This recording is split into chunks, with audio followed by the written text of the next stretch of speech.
parents, comme tout le monde, ils font des péchés. Et peut-être que parfois, ils vont te parler avec des mots durs. Et peut-être que toi, tu vas estimer que tu ne mérites pas qu'on te parle comme ça. Peut-être que ça va te mettre même en colère. Peut-être qu'ils vont t'imposer une charge qui est trop lourde. Ils vont te demander quelque chose qui est trop lourd pour toi. Avant de leur répondre avec de la colère, avant de refuser sèchement, contrôle-toi. Et rappelle-toi et souviens-toi que c'est Allah tabaraka wa ta'ala qui t'a demandé de prendre soin d'eux.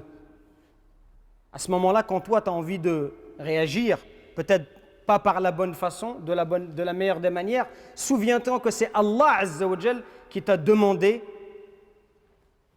d'être bon envers eux. Et ça, normalement, ça devrait te donner l'énergie, la force, le courage de bien te comporter avec eux. Pourquoi? Parce qu'il suffit comme honneur pour toi d'être un serviteur d'Allah Azza wa Jal. Et quand est-ce que tu seras un véritable serviteur? C'est quand tu vas faire des choses qui sont dures pour toi. Quand quelque chose est facile, tu es un serviteur, c'est très bien. Mais quand tu vas faire quelque chose qui est dur, c'est-à-dire que toi, tu as envie de réagir, tu as envie de peut-être de dire des paroles qui vont dépasser ta pensée.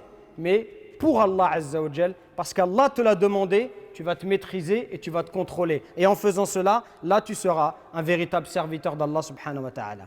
Parmi les choses qui prouvent et qui montrent l'importance du respect des parents dans le Coran, c'est que Allah Azza wa Jal, dans le verset que je vous ai cité précédemment, un des très beaux versets et un des versets références quand on parle des parents, Allah Azza wa Jal, il associe son droit à celui des parents.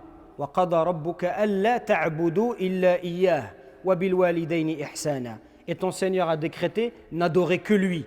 Ça, c'est le droit d'Allah. Le droit d'Allah, c'est que tu l'adores sans lui donner d'associé.